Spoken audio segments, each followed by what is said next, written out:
Thank you, and thank you, Simon. Let me start by answering the biggest question that's been posed to me tonight. Yes, my name is Dana, not Donna. Yes, in the US it is a unisex name. And yes, I guarantee you I am a man.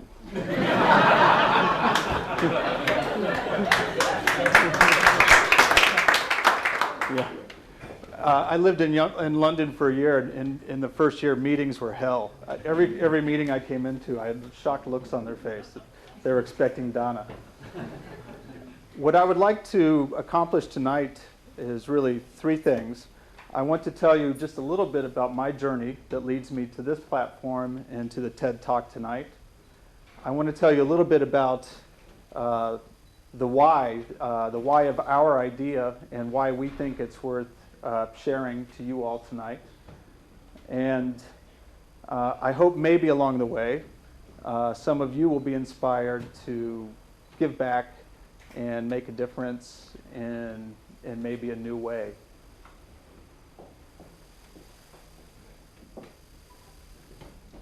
Are you familiar with the film Benjamin Button? I love the film, but there's a great scene in Benjamin Button at the end.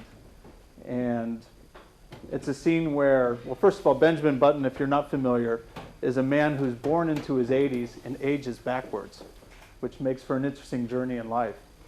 But there's a great scene at the end of Benjamin Button where his daughter is reading a letter from him, his advice to her. And within that advice, or within those words, there's a piece that really resonates with me, which is, for what it's worth, it's never too late to be whoever you want to be. There's no time limit. Start whenever you want. We can change, or we can stay the same. And the reason that resonates to me is, in 2004, I walked away from a 12-year career in professional politics and communications in the US, and I decided I wanted to be the person I wanted to be. And I moved abroad.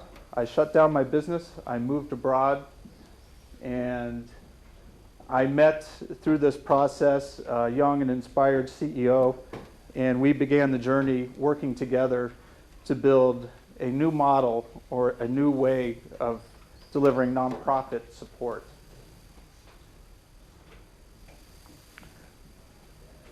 Taking a page out of a great TED Talk by Simon Sinek on inspirational leadership, I first want to talk about why we do what we do. Second, I want to talk about how we do what we do. And third, I want to talk about what we do. And finally, to conclude, the most important and the most inspirational, those who inspire us to do what we do. The why behind our idea that we think is worth sharing is very simple but very powerful. Empowering women entrepreneurs in emerging economies creates economic opportunity and drives social progress. Small, medium-sized enterprises deliver economic activity, development, and opportunity. They create employment. They encourage private ownership. And in emerging economies, successful women-led businesses drive social change and progress. I'm not doing so great with the, there we go. The how we do what we do. How we deliver, how we empower. We have a really unique program where we bridge the gap between developing emerging economies and developed mature economies by directly connecting high potential women entrepreneurs in the emerging economy with established business executives in the developed economy. We also have developed quite a unique, what we call an empowerment model. But really what it is, it's a blend of executive coaching, mentoring, collaborative team building, and access to resources and networks to create new business opportunities. Through this process, we work with the entrepreneurs to identify their key business challenges And with our executive support, we help them overcome those key challenges to ensure long-term success. The what is really the results, or what we do. And through this process, there are several key results. We're building entrepreneurial partnerships, cross-cultural partnerships, collaborative partnerships, with a unique opportunity to learn, a unique opportunity to give back, and a unique opportunity to share experience. We provide human capital support. So for the executives we work with, they're able to share their knowledge and experience with the entrepreneur. And for the entrepreneur, they have access to high-level executives who can help them grow their businesses. We're building skills, strategies, and networks, as I said, to help overcome the key challenges. But most importantly, we actively look at networks and resources and try to create business opportunity for the women we work with. We're fostering change where it's needed because we focus on emerging economies. And, you know, half the brain power in the world is women have half the brain power in the world. They are probably the most underutilized resource in the world. And in emerging economies, this is even more. So by fostering and creating successful women and successful businesses in emerging economies, we're fostering change. Successful businesses also create role models. So it encourages other women to go down the entrepreneurial route. It encourages young entrepreneurs. So we're creating role models and champions through what we do. We work across business sectors. We work with all types of businesses, from social entrepreneurs, software, and really across all business and sectors. But most importantly, the program we've built can be replicated in any country or any region. This is what's truly the fun part for me. These are the people we work with. And I'm going to violate one of the TED commandments and read a little bit here. I think you'll understand why. This is one of our entrepreneurs, Darlene Menzies. And Darlene is a social entrepreneur, and she has a software company in Durban, South Africa. I asked Darlene if she would just provide me a little bit of a snapshot of what her day looks like, an average day for Darlene. And she was happy to do that, both figuratively and literally, to provide me with a snapshot here. So here's Darlene. A typical day for Darlene starts at 6 in the morning. On this day, her first stop at 6:50 a.m. was to pick up 4 homeless men and drive them to their new jobs created through a jobs linkage program, a program created by Darlene and her company.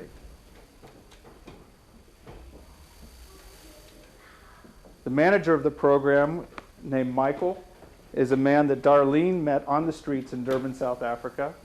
She hired him to run the program.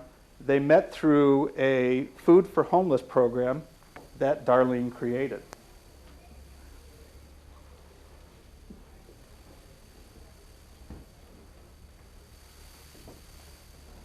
Michael and his team worked to find employment and job opportunities for homeless and unemployed in Durban through a database, a jobs database created by Darlene and her company. Before Darlene makes her first stop in the office, her next stop before going to the office, Darlene drops off donated clothing partials to the men that did not get work that day, and then moves towards her office. Her first meeting in the office is with a national retailer, one of the public-private partnerships that Darlene and her company are famous for. In this effort, they've created a program to ensure the safety of the youth and children in Durban during the upcoming World Cup. Her next meeting in the day, this is with the local government officials in Durban, and they're working jointly on a program, again, a major city program that will have an enormous impact on homeless and job creation in Durban. Next stop for Darlene, she welcomes a new member of her team, one of 3 young people that she's provided a job opportunity for from local university to work at her company. Lunchtime, Darlene goes to the hospital to visit a young boy and his mother. He's in intensive care. Darlene came into contact with this family. They're refugees seeking asylum from Zimbabwe at an inner city group, weekly inner city group created by Darlene.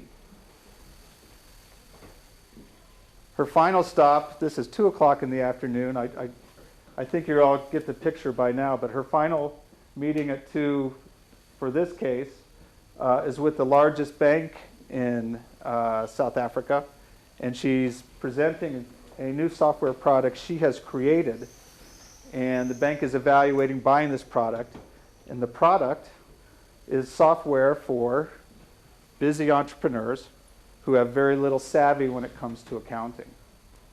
So I think you get the point that I'm trying to make here. Darlene Menzies probably does more before lunch to help the disadvantaged and to help impact and empower the lives of her community and her country than most of us do in a year. By us working with Darlene, we are helping her commercial success. So by helping her succeed as a business commercially, we are enabling her then to focus her efforts on what she really loves to focus her efforts on, which is, again, empowering the people in the local community, country, and region. She likes to refer to her company, it's an award-winning software company, as a company with a business mind and a social heart. She's just one of the many people that we work with and are inspired by through our program and the work we do with high-potential women entrepreneurs around the world. This next slide, I just pieced together a couple clips. These are just a few of the people who have supported us and who have participated with us in this journey, and I hope this will work. Simon, will it run, or do I need empowering this woman to actually become entrepreneurs in the areas of technology, we are automatically increasing by many-fold the ability of that technology to permeate actually all the segments of our community. They are the one actually that are the cement of our communities, of our society. Once we educate them, once we empower them to do businesses, we are actually empowering the entire family, the entire household, the entire community. I feel confident enough that, yes, with these, I will be able to grow, Maybe I'll be, Intel or Microsoft one day. I mean, not as big, but... Why women? Why not? Women make up more than half of the world's population, and with the right support, these women entrepreneurs can become important drivers for not only economic, but social change in developing countries.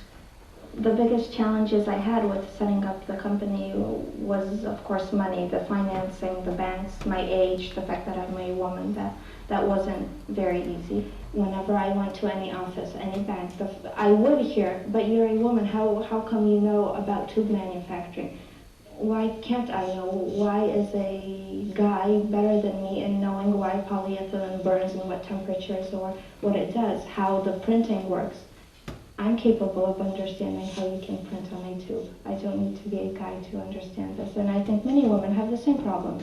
The partnership between the ACWICT and the Trustful Group Foundation will help us scale up our Reaching the Unreached program and also make it possible for ACWICT to realize its dream of becoming a regional center for women and ICTs in the African region. Trustful program, a coaching program, I think it's a marvelous program to use, with businesswomen like myself. For me, to be coached by someone like Mary Good from Pepsi International is really a dream.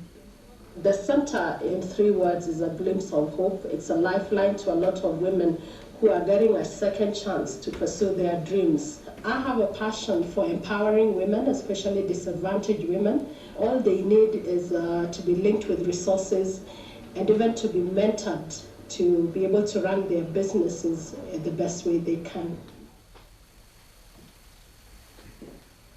By the way, there's a great TED Talk on what makes a great TED Talk, statistics. And 3 of those visual characteristics are 1, glasses, 2, hair that's slightly longer than normal, and 3, slightly more dressed up. So I think Mark and I are in pretty good shape tonight.